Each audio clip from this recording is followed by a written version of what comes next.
اعوذ باللہ من الشیطان الرجیم بسم اللہ الرحمن الرحیم سبحان اللہ والحمد للہ ولا الہ الا اللہ واللہ اکبر ولا حول ولا قوة الا باللہ العلی العظیم اللہم صلی علی سیدنا محمد وعلی آل سیدنا محمد وبارک وسلم وصلی علی جمیع الانبیاء والمرسلین۔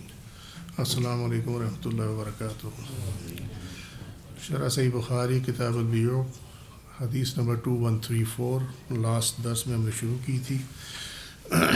حدیث جو ہے اس کا کانٹیکس یہ ہے کہ سونے کے بدلے سونا، گیہوں کے بدلے گیہوں، کھجور کے بدلے کھجور اور جو کے بدلے جو، اگر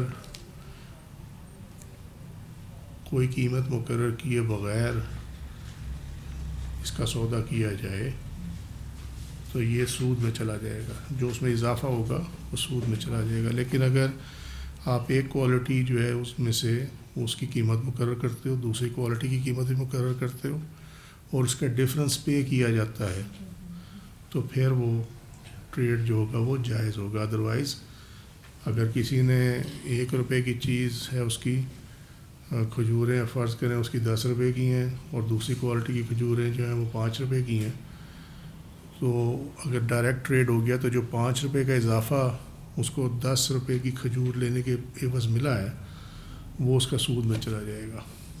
مشکل تو نہیں ہو گیا؟ کوالٹی اے 10 روپے اور کوالٹی بی جو ہے وہ 5 روپے، ٹھیک ہے۔ اب انہوں نے آپس میں ایکسچینج کر لیا، تو جس نے ایکسچینج کیا، جس کے پاس وہ کوالٹی اے والی ہے، اس کو تو 5 روپے کا نفع ہو گیا نا، ٹھیک ہے۔ وہ جو نفع ہے وہ سود میں چلا جائے گا۔ لیکن اگر وہ یہ کرتے ہیں کہ جی آپ یہ جو 5 روپے ہیں یہ پیمنٹ بھی ساتھ لے لیں، ٹھیک ہے، میں نے 10 روپے والی کھجور خریدی ہے، 5 روپے والی میں آپ کو ساتھ دے رہا ہوں اور 5 روپے میں آپ کو کیش دے رہا ہوں، تو یہ ٹریڈ ٹھیک ہو جائے گا، ٹھیک ہے۔ جو قیمت تعین کر لیں تو پھر ہے، نہیں تو اگر چیز کے بدلے میں اچھا، اس میں ہم نے آگے دیکھا تھا کہ یہ اس حدیث کے مطابق تو 4 چیزیں ہیں، سونا، گیہوں، کھجور اور جو، اور دوسری جو روایات ہے اس میں چاندی اور نمک کا بھی اضافہ ہے۔ تو بعض جو علماء ظاہر وغیرہ ہیں انہوں نے کہا کہ ان 6 چیزوں میں سود ہے، لیکن جو جمہور علماء ہیں، فقہاء ہیں، وہ کہتے ہیں کہ جس میں بھی یہ علت پائی جائے گی، جس چیز میں بھی، اس میں یہ سود آ جائے گا، ٹھیک ہے۔ اور اس میں ایک ہم نے پھر یہ چیز دیکھی تھی کہ جس طرح ہم نے کہا تھا کہ یہ سود کی علت میں اختلاف ہے، 10 مذاہب ہیں، یعنی اس کے 10 اس کے کہہ لیں آپ کے فتاویٰ ہیں، اس کی 10 ریزنز ہیں جس کے اوپر یہ سود کی علت میں اختلاف ہے۔ اس کو سمجھنا بہت ضروری ہے۔ اس پہ ہم نے لاسٹ ٹائم رکے تھے اس کے اوپر ہی آ کر، ٹھیک ہے۔ امام ابو حنیفہ کے نزدیک سود کی حرمت کی علت پیدائش اور اتحاد جنس ہے۔ یہ امپورٹنٹ چیز ہے، اس کو غور سے دیکھ لینا۔ سود کی حرمت کی علت یعنی جب وہ آپ کا اضافہ جو ہے وہ سود کی صورت میں حرام ہوگا تو اس کی جو بنیادی ریزنز ہوں گی وہ 2 ہوں گی۔ نمبر 1 پیمائش، اور نمبر 2 جس چیز کی بارٹر ٹریڈ ہو رہی ہے وہ ایک ہی جنس ہو، اس کی کوالٹی کی بات نہیں ہو رہی یہاں پہ، جنس کوالٹی میں ڈفرینس ہوگا تو تبھی تو وہ قیمت میں ڈفرینس آئے گا نا اس کے، ٹھیک ہے۔ یا 2 چیزوں کو وزن کے ساتھ فروخت کیا جائے اور ان دونوں کی جنس ایک ہو۔ نمبر 1 یہ کہ پیمائش کی جائے، ناپ کر، کیل، ٹھیک ہے، کیل، کیل، اس کا یعنی آپ میٹرز کے حساب سے پیمائش کر کے اس کو لیتے ہیں اور وہ چیزیں جو ہیں وہ ایک ہی جنس ہو، ایک ہی کموڈٹی ہو، کھجور کے بدلے میں ہو یا جو کے بدلے میں، جو ہم نے کر لیا۔ سیکنڈ اس میں یہ کہ دونوں چیزوں کو وزن کے ساتھ فروخت کیا جائے، ٹھیک ہے، اور اس میں بھی جنس سیم ہو۔ ان میں اضافہ اور ادھار کے ساتھ فروخت کرنا حرام ہے. کنڈیشن دونوں میں سیم ہے، یعنی قیمت آپ نے مقرر نہیں کی ہوئی، آپ نے وہ کہا کہ جی اتنے کے بدلے میں اتنے کھجوریں دوں گا، لیکن میں کھجور دوں گا یہ مہینے کے بعد جا کے، ٹھیک ہے، تو وہ بھی جو اضافہ ہوگا وہ سود میں چلا جائے گا، وہ بھی حرام ہو جائے گا. اگر وہ اسی ٹائم دے دیں، ٹھیک ہے، ہاتھ کے ہاتھ دے دیں کہ جی یہ میرے پاس کھجور ہے، یہ آپ کی کھجور ہے، میں نے آپ کی کھجور لے لی، آپ نے میری کھجور لے لی، ٹھیک ہے، ڈیلیوری ہو گئی، تو یہ اسپاٹ ٹریڈنگ ہے. دونوں صورتوں میں چونکہ قیمت کا اندازہ نہیں ہے، قیمت فکس نہیں کی گئی اور چیز کے بدلے میں چیز دی گئی ہے، اس لیے اس میں جو بھی اضافہ جس کو ملے گا وہ اضافہ سود ہو جائے گا، ٹھیک ہے. چاہے اب اگر وہ ڈیلیوری اس ٹائم نہیں اس نے دی، ڈیلیوری اس نے مہینے بعد دی، 15 دن بعد دی، جو ٹائم مقرر کیا تھا اس پہ اس نے ڈیلیوری دی، لیکن اصول وہی رہا کہ نہ قیمت مقرر ہوئی ہے اور وہ کوالٹی میں بھی فرق ہے، ٹھیک ہے، اور اس کے اندر جو اضافہ ہوگا پھر وہ چلا جائے گا سود میں، ٹھیک ہے. پھر یہ فرق آ گیا جو ربا الفضل ہم نے پڑھا تھا اور ربا النسیہ جو ہم نے پڑھا تھا. جب ڈیلیڈ ڈیلیوری ہو یا پیمنٹ ہو تو وہ ربا النسیہ میں چلا جائے گا، اور جب اسپاٹ پہ ہو تو وہ ربا الفضل ہو جائے گا. اور جن چیزوں کو وزن کر کے یا ناپ کر فروخت نہیں کیا جاتا بلکہ عدداً فروخت کیا جاتا ہے، جیسے انڈے اور قلم وغیرہ، ان کو اضافہ کے ساتھ فروخت کرنا جائز ہے، ٹھیک ہے، اور ٹھیک ہے یا نہیں ٹھیک ہے. اچھا، تو امام ابو حنیفہ نے کہا کہ 2 معاملے ہیں. نمبر 1 کہ چیز کو ناپ کر یا چیز کو وزن کر کے یہ دیا جائے اور جنس سیم ہو اور اس میں قیمت مقرر نہ ہوئی ہو تو یہ سود میں چلا جائے گا اضافہ. جو بھی اضافہ جس کو بھی ملے گا وہ سود میں چلا جائے گا. لیکن اگر عدداً اس کو فروخت کی جائے یونٹس کی صورت میں تو پھر اس کے اندر اضافہ کو فروخت کے ساتھ کرنا جائز ہے. وجہ اس کی ہم نے لاسٹ ٹائم بھی بیان کی تھی کہ ان میں کمی بیشی ہوتی رہتی ہے، یونٹس کے اندر کمی بیشی نہیں ہوتی، ٹھیک ہے. اور ویسے بھی جو اس کی وہ ہے اپنا جو روایات ہیں اس میں پیمائش اور وزن جو ہے انہی کا ہی ملتا ہے، تو لہذا وہ بھی ایک فیکٹر ہے.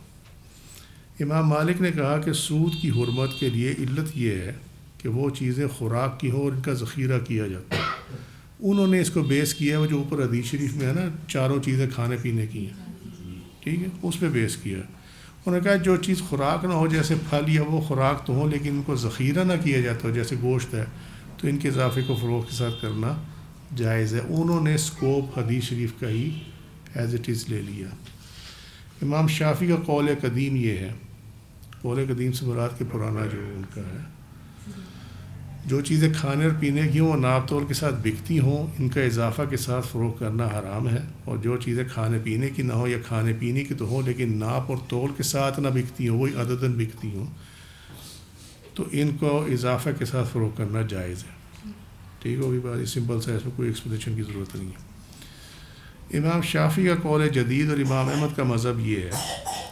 اب یہ امام شافعی کا نیا قول آ گیا، یہ میں پہلے ہی وجہ بیان کر بیٹھا ہوں کہ بعض کا ہوتا یہ ہے کہ پرانا قول آتا ہے پھر بیچ میں سے نئے کوئی نکلتے ہیں، وہ کہتے ہیں نہیں ہماری تحقیق یہ ہے کہ امام شافعی نے یہ قول ہے ان کا، تو پھر جو پرانا ہوتا ہے اس کو کہا جاتا ہے قول قدیم اور جو نیا آتا ہے اس کو کہتے ہیں قول جدید. حرمت سود کی علت صرف یہ ہے کہ وہ چیزیں کھانے کی ہوں، خواہ ان کو ناپ اور تول کے ساتھ فروخت کیا جائے یا عدداً فروخت کیا جائے. انہوں نے تینوں پہ لگا دیا، ٹھیک ہے. اور کھانے کی چیزوں کے علاوہ سونے چاندی کی بیع میں اضافہ اور ادھار حرام ہے. ٹھیک ہو گئی بات. لیکن جو امام ابو حنیفہ کا ہے وہ یہ ہے کہ جن میں بھی یہ علت پائی جائے گی، چاہے وہ چیز کوئی بھی ہو، کھانے پینے کی ہو نہ ہو، ٹھیک ہے، ذخیرہ ہو سکتا ہے نہ ہو سکتا ہو، اس تمام کی جو ہے اس کے اوپر یہ ربا الفضل اور ربا النسیہ جو ہے یہ اپلائی کر جائے گا. چیپٹر 55.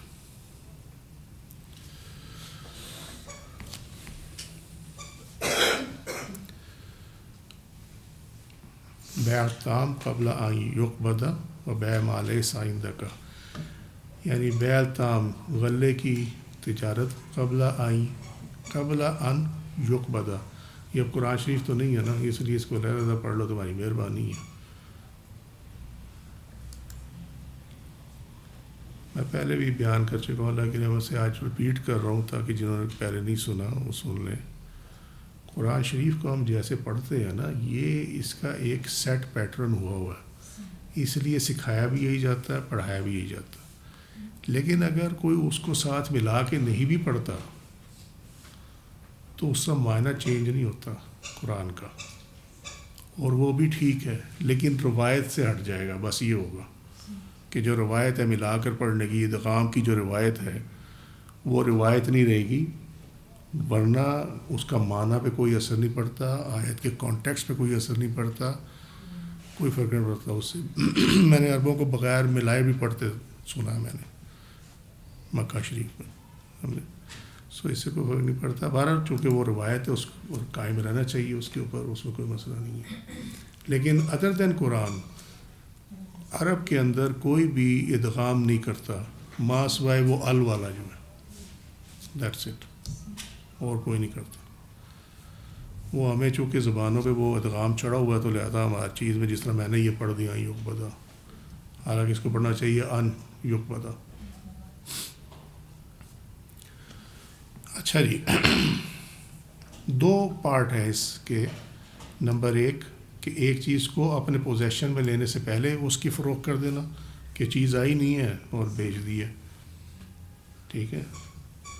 اور نمبر دو ایسی چیز کو بیچنا جو کہ تیرے پاس ہے ہی نہیں ہے. اب کہو گے جی وہ آنے سے پہلے بھی تو نہیں تھی نا. لیکن یہاں معاملہ یہ ہے کہ قبضے میں لینے سے پہلے اس کا مطلب ہے کہ آپ نے اس کی ڈیل کر لی ہوئی ہے، چیز موجود ہے، ابھی آپ کو ریسیو نہیں ہوئی. لیکن یہ جو دوسرا پارٹ ہے نا، اس کا مطلب یہ ہے کہ وہ چیز ایگزسٹ ہی نہیں کر رہی ہے. بھئی آپ نے فون پہ ڈیل کی کہ جی مجھے ایک ٹرک جو ہے وہ کنو کا بھیج دو. آپ نے جس سے ڈیل کی اس کا باغ ہے، اس کے پاس سٹاک موجود ہے، یہ پہلے حصے میں آئے گا، ٹھیک ہے. کہ اب وہ ڈیل ہو گئی ہے تو اب وہ وہاں سے ٹرک چلے گا تو پہنچ جائے گا، کیونکہ اس کے پاس آلریڈی موجود ہے سٹاک میں. جو سیکنڈ والا ہے وہ یہ ہے کہ ابھی انگور لگنے ہیں، پھر پکنے ہیں، پھر اترنے ہیں، ٹھیک ہے. اور جس سے ڈیل کی جا رہی ہے اس کا باغ بھی نہیں ہے، ٹھیک ہے. یہ پارٹ وہ ہے، یعنی اس کی کیپیسٹی نہیں ہے اس کو دینے کی، لیکن اس نے اس کے ساتھ سودا کر لیا. یہ اکثر ہوتا ہے یہاں پراپرٹی کے کام میں، اکثر ہوتا ہے یہ جو 2 نمبر مارکیٹ ہے نا، یہ جو دن میں جو ہے وہ کروڑ پتی ہوتے ہیں، رات کو سوتے ہیں کک پتی ہوتے ہیں، صبح کو اٹھتے ہیں پھر کروڑ پتی ہوتے ہیں. وہ جی بائر میرے پاس ہے، اب چیز پرووائڈ کر دو، تو وہ شریعت اس کو الاؤ نہیں کرتی، سمجھے. اس کے ساتھ سودا طے کر لیا اور اس کے بعد کہا جی اب میں دیکھوں اس سے کم ریٹ پہ کہیں سے مجھے مل جائے تو میں وہاں سے اٹھا کے اس کو دے دوں گا. تو اس جو ٹریڈ کو شریعت الاؤ نہیں کرتی. آپ وہی بیچ سکتے ہیں جو آپ کے پاس ہے، جو موجود ہے، جو ایگزسٹ کرتی. باقی وہ بیع سلم میں آئے گا، اور اس کی ایک نہیں، اس کی کافی ساری کنڈیشنز ہیں. جب تک وہ کنڈیشنز پوری نہ ہو تو فارورڈ سیل بھی نہیں کی جا سکتی، ٹھیک ہے. اسی لیے تو بھاگتے ہیں سارے اسلامی شریعت سے. عبداللہ بن عمرو رضی اللہ عنہ کہتے ہیں کہ رسول اللہ صلی اللہ علیہ وسلم نے فرمایا بیع کے ساتھ قرض جائز نہیں ہے. اس کا معنی کیا ہے؟ اس کی صورت یہ ہے کہ فروخت کنندہ بائع کہے کہ میں یہ کپڑا تیرے ہاتھ 10 روپے میں فروخت کرتا ہوں، بشرط یہ کہ مجھے تو 10 روپے قرض دے دے، ٹھیک ہے. یا یوں کہے کہ میں تمہیں 10 روپے قرض دیتا ہوں بشرط یہ کہ تم اپنا یہ سامان میرے ہاتھ بیچ دو.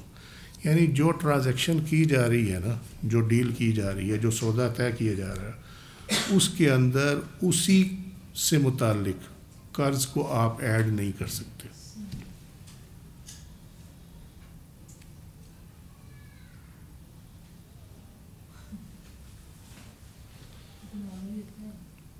وہ کہتے ہیں یہ کموڈٹی ہے میرے پاس، یہ کپڑا ہے، یہ میں تجھے 10 روپے کا دے دوں گا، ٹھیک ہے، بشرط یہ کہ مجھے تو 10 روپے قرض بھی دے دے. اب بھی سمجھ آ گئی بات کہ نہیں سمجھ میں؟ 10 کا تو میں تجھے دے دوں گا نا، ٹھیک ہے نا، تو 10 تو مجھے قرض بھی دے دے. اگر تو 10 روپے قرض نہیں دیتا تو میں 10 روپے کا تجھے یہ کپڑا نہیں دوں گا، پھر میں تجھے 15 روپے کا دوں گا. اب سمجھ میں آ گئی بات؟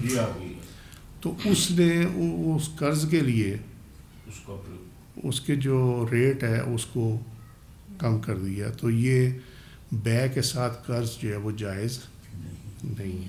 اس کی یہ ایک ڈائمنشن ہے، اس کی مختلف ڈائمنشن کوئی بھی ریزن ہو سکتی ہے جس کی وجہ سے اس قرض کو جو ہے وہ اٹیچ کیا گیا اس کے ساتھ، ٹھیک ہے. اور نہ ایک بے میں 2 شرطیں جائز ہیں. اس کے متعلق کیا ہے کہ اس سے مراد یہ ہے کہ یہ بے، ایک بے میں 2 سیل، ایک سیل کے اندر ہی 2 سیل. اس کی شکل یہ ہے کہ بیچنے والا کہے میں یہ کپڑا تیرے ہاتھ بیچ رہا ہوں اس شرط پر کہ اس کی سلائی اور دھلائی میرے ذمہ ہوگی. یہ 2 ہو گئی. یعنی آپ جو ہے وہ ایک چیز کو ایک ہی رکھ سکتے ہیں. اب یہ کہو گے جی وہ جو گاڑیاں بیچتے ہو کہتے ہیں سر سیل سروس ہوتی ہے، لیکن وہ سیل سروس یہ ہوتی ہے کہ آپ اس کی پیمنٹ علیحدہ سے کرتے ہیں، ٹھیک ہے.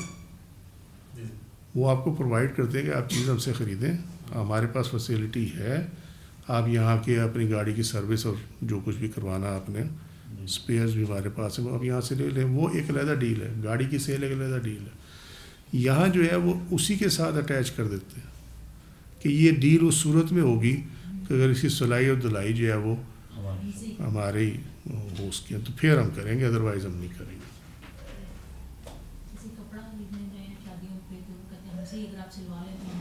ہاں تو یہ ڈیل نہیں ہے، ٹھیک. یس وہ حرام ہے، وہ منع ہے. میں تمہیں کہتا ہوں نا، تم جب پڑھو گے تمہیں نظر آئے گا کہ کاروبار جائز کرنے کے باوجود یہ قوم روتی کی پھرتی ہے.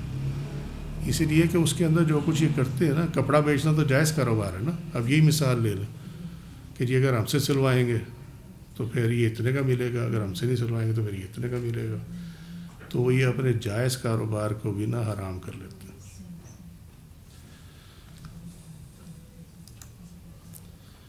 اور نہ ایسی چیز کی بے جائز ہے جو تمہارے پاس نہ ہو. یہ تو سمپل ہے. یعنی کسی سامان کا منافع حاصل کرنا اس وقت تک جائز نہیں ہے جب تک کہ اس کا مالک نہ ہو جائے اور اسے اپنے قبضے میں نہ لے لے. ٹھیک ہے. کچھ پلے بھی پڑ رہی ہے یا جی بڑا اہم پوائنٹ ہے. ہمارا آدھا کاروبار تو سودا ہوتا ہی نہیں ہے، بک رہا ہے اور بیچ رہا ہوتا ہے سارا کچھ.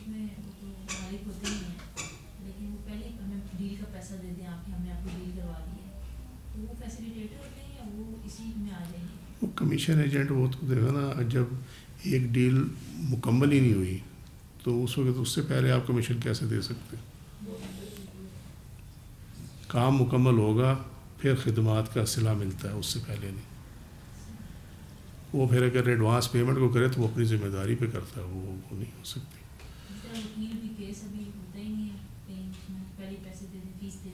وہ تو کام کرنے کے پیسے لیتا ہے نا، اس کام ساتھ شروع کر دیتا ہے.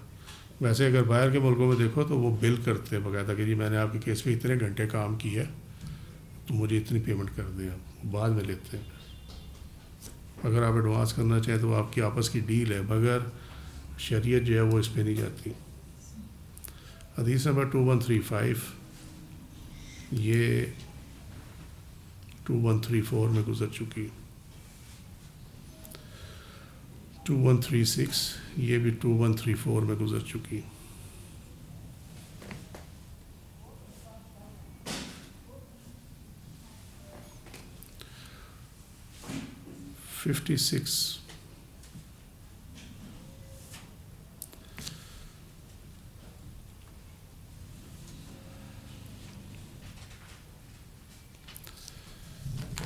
جو شخص غلے کا ڈھیر بن ناپے تولے بغیر خریدے، یعنی نہ پیمائش کرے نہ اس کا وزن کرے اور وہ خریدے، وہ جب تک اس کو اپنے ٹھکانے نہ لائے کسی کے ہاتھ نہ بیچے، کیونکہ اسے پتہ نہیں ہے یہ ہے کتنا، اور اس کے خلاف کرنے والی کی سزا کا بیان. ٹھیک ہے.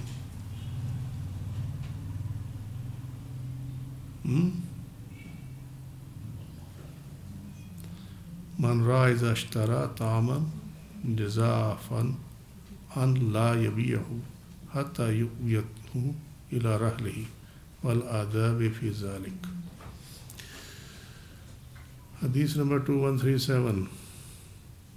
حضرت ابن عمر رضی اللہ عنہ کا یہ کی روایت ہے کہ میں نے رسول اللہ صلی اللہ علیہ وسلم کے عہد مبارک میں دیکھا کہ لوگوں کو اس پر تنبیہ کی جاتی جب وہ غلے کا ڈھیر خرید کر اپنے ٹھکانے پر لانے سے پہلے اس کو بیچ دیتے تو ان کو وارن کیا جاتا.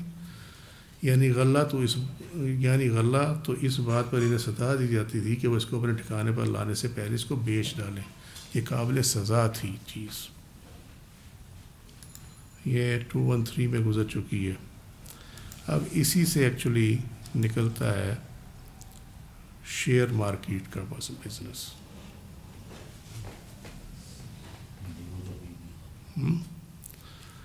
ذرا اوپر اس کو حدیث کو غور سے دیکھنا کہ وہ غلے کا ڈھیر ٹھکانے پر لانے سے پہلے اس کو بیچ ڈالتے. یہاں پہ رک جاؤ اس میں. یعنی آپ نے ایک چیز خریدی، آپ اس کو اپنے پاس ابھی لے کر نہیں آئے، آپ کے وہ قبضے میں بھی نہیں آئی اور آپ نے اس کو بیچ دیا. ٹھیک ہے. تو اب اسی سے ایکچولی یہ جو حدیث ہے یہ اپلائی کرتی ہے اسٹاک ایکسچینج کی بزنس پہ بھی. اسٹاک ایکسچینج کا بزنس ہے کیا؟ لوگ سنتے رہتے ہیں نا، لیکن وہ ہمارے تو لینگویج میں بھی یہ پرابلم ہے کہ ہم الفاظ سنتے رہتے ہیں، بولتے بھی ہیں، استعمال بھی کرتے ہیں، ہمیں اس کا معنی کا نہیں پتہ ہوتا. ٹینٹیٹیو ہوتا ہے کہ اس کا یہ معنی نکلتا. تو اگر کہو تو اسٹاک ایکسچینج سمجھا دیتے ہیں، پھر اس کے بعد کر لیں گے. اگر سمجھ جائے تو پھر آگے چلتے ہیں اس کو. ہے کیا اس کا ایک چھوٹا سا معذرت کے ساتھ ایک سوال کہ حضور یہ جو ٹھکانے پہ ہے یہ ہمارے ہاں ہوتا ہے، یہ غلہ منڈی کے اندر ایک کام کہ ایک ڈھیری کا سودا ہوا ہے، ابھی وہیں پہ وہ ڈھیری پڑی ہوئی ہے، 200 روپے کسی نے فالتو دیا، وہ ڈھیری اس کی تو اسی سے منع کیا یہی گیا، تو میں اس میں کیونکہ جب تک اس کا ویٹ نہ کر لے یا اس کا اگر وہ ناپنے والی چیز ہے تو اس کا پیمائش نہ کر لے تب تک اس کو سیل نہیں کر سکتا. وہ سزا دی جاتی تھی، یہ حدیث میں پڑھا نہیں آگے کہ لوگوں کو اس پہ سزا دی جاتی تھی. وجہ اس کی ہے کہ اس میں بے ایمانی کا عنصر ہوتا، دھوکے کا عنصر ہوتا. وہ کہے جی یہ 2 من ہے، وہ نکلے جو ہے وہ 1.25 من. ٹھیک ہے. وہ نکلے 1.25 من، یا وہ کہ 2 من ہے نکلے وہ 2.25 من. سو دونوں صورتوں کے اندر بائر کو بھی اور ایک صورت کے اندر سیلر کو نقصان ہے. ٹھیک ہے. اسٹاک ایکسچینج ہوتا کیا ہے؟ شیئر کا بزنس ہوتا کیا ہے؟ آپ کو کوئی کاروبار کرتے ہیں نا تو اس میں حصہ ڈال لیتے ہیں. ٹھیک ہے. ایک بندہ کہتا ہے جی یہ 10 لاکھ روپے کا کاروبار ہے، 4 ہم حصے دار ہیں تو 25% ہم، تو 2.5 لاکھ کر لیے انہوں نے. ٹھیک ہے. اب اس میں ہوتا یہ ہے کہ 2.5 لاکھ میں وہ 4 حصے دار ہو گئے، اور چونکہ برابر کی اماؤنٹ ہے تو لہٰذا ان کے چاروں کے جو رائٹس ہیں وہ برابر کے ہو جاتے ہیں. ٹھیک ہے. اب اس کا پھر حل یہ نکالا جاتا ہے کہ جنہوں نے کام کرنا نا ان کے جو شیئر ہے اس کو بڑھا دیتے ہیں. ٹھیک ہے. یعنی وہ کہتے ہیں 4 نہیں ہم 3 ہو جاتے ہیں. ایک بندہ کہتا ہے کہ جی میں جو ہے نا 5.5 لاکھ دے دیتا ہوں. ٹھیک ہے. 10 لاکھ میں سے، اور جو باقی 4.5 لاکھ بچا وہ 2 پارٹنر یا 3 پارٹنر مل کے وہ دے دیں. تو اس میں ہوگا جو 5.5 لاکھ جس کی انویسٹمنٹ ہوگی وہ بزنس کو کنٹرول کرے گا. یہ سادہ سمجھ میں آ گئی نا بات؟ آپ سے کہہ لیں وہ مینیجنگ پارٹنر ہو جائے گا. ایسے ہی ہوگی بات. اچھا. اب یہ ہے بیس، اس کو یاد رکھنا.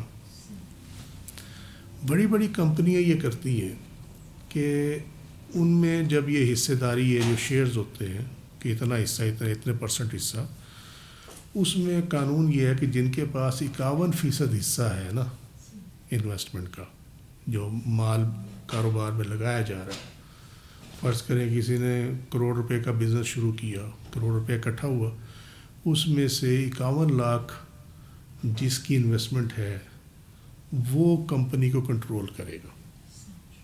ٹھیک ہے، یہ قانون ہے. باقی جو 49% جن کے پاس ہیں، جو 49 لاکھ ہیں، ہوں گے تو وہ بھی پارٹنر ہی، مگر کنٹرول جو ہے وہ 51% والے کے پاس ہوگا. اب ہوتا یہ ہے کہ اس چیز کو ڈائلیوٹ کرنے کے لیے کہ کل کو کوئی مینجمنٹ کو چیلنج نہ کر سکے، ٹھیک ہے، اور زیادہ سے زیادہ لوگ جو ہیں وہ اس میں حصہ ڈالیں تاکہ کسی کے حصے میں بھی اتنے شیئر نہ آئیں کہ کل کو آ کے وہ کمپنی پہ قبضہ کر لے. اس کے لیے حل یہ نکالا گیا کہ جو وہ 49% شیئر ہے نا، ٹھیک ہے، جو باقی 51 تو ایک پارٹی کے ہو جائیں گے نا، جو 49% شیئر ہے نا اس کو اتنے چھوٹے چھوٹے حصوں میں تقسیم کر دو کہ کسی کے پاس یہ گنجائش ہی نہ بچے کہ وہ مینجمنٹ مانگ سکے. ٹھیک ہے، تو اس کا حل کیا نکالا؟ انہوں نے کہا جی 10 روپے کا شیئر ہے. اب اس کے 2 فائدے ہوئے. ایک تو وہ مینجمنٹ کوئی نہیں کلیم کر سکے گا. نمبر 2 کہ جو چھوٹا بزنس کرنے والے لوگ ہیں نا، چھوٹے سرمایہ کار ہیں جس کے پاس 2 لاکھ روپے ہے، لاکھ روپے ہے، وہ کہتے ہیں جی میں اس کمپنی میں حصہ ڈال دوں، تو وہ بھی وہ اتنے کے شیئر خرید لے تو وہ حصے دار ہو جائے گا. اب سمجھ میں آ گئی بات؟ لیکن کمپنی کا مالک نہیں ہو سکے گا، کمپنی میں کنٹرول نہیں کر سکے گا. اس لیے یہ شیئر کی ویلیو جو ہے وہ 10 روپے، یا کسی کمپنی کے شیئر کی ویلیو 100 روپے ہوتی ہے. ٹھیک ہے، تو ایک شیئر، ایک حصہ 10 روپے کا یا ایک حصہ 100 روپے کا، یہ ہو گیا شیئر. اس کے سرٹیفکیٹ ملتے ہیں، یعنی جب آپ پیمنٹ کریں تو کمپنی آپ کو کچھ دے گی نا، رسید جس کو آپ کہہ لیں. ٹھیک ہے، تو تم لوگوں نے وہ میٹرک کی سندیں دیکھی ہیں نا، میٹرک کی، انٹر کی، گریجویشن کی، وہ چھوٹی چھوٹی سندیں، اس طرح بالکل اسی طرح کا نا شیئر سرٹیفکیٹ ہوتا ہے جس کے اوپر خریدنے والے کا نام لکھا ہوتا ہے کہ جی یہ اس کے نام پہ ہمارے کتابوں میں، کمپنی کے ریکارڈ میں اتنے شیئر موجود ہیں. اب اس کا فائدہ یہ ہوتا ہے کہ جب بھی کمپنی کوئی منافع تقسیم کرے گی، ٹھیک ہے، اور وہ منافع 3 صورتوں میں ہوتا ہے. ایک صورت اس کی ہوتی ہے کیش، ایک صورت ہوتی ہے اس کے رائٹس شیئر کہتے ہیں، اور ایک ہوتے ہیں بونس شیئر. ہم اس کو بعد میں ڈسکس کریں گے، یہ بھی ٹائم نہیں ہے اس کا. آپ فی الحال سمجھ لیں کیش منافع اگر دینا انہوں نے، تو منافع کسی بھی صورت میں جو انہوں نے دینا ہے تو کمپنی کے ریکارڈ میں جس کے نام پہ شیئر موجود ہوں گے وہ منافع اسی کو ہی مل سکے گا. یہاں تک کلیئر ہوگی بات؟ ٹھیک ہے، ٹھیک ہوگی بات. اب یہ اگر سمجھ میں آ گئی نا تو اسٹاک ایکسچینج کا مسئلہ تمہیں سمجھ میں آ جائے گا. ٹھیک ہے، سو ثابت یہ ہوا کہ چونکہ منافع مالک کو ملتا ہے تو ملکیت تب کنفرم ہوگی جب کہ وہ جو شیئر ہے وہ نام چڑھے گا خریدنے والے کے کمپنی کی کتابوں میں. اگر کمپنی کی کتابوں میں اس کے نام پہ شیئر نہیں ہے، مثلا میں نے شیئر خریدے اور میں نے کمپنی میں رجسٹر کرا دیے، میرے نام پہ شیئر چڑھ گئے، اب میں نے فضل کو بیچ دیے، فضل نے وہ شیئر کمپنی میں رجسٹر نہیں کرائے.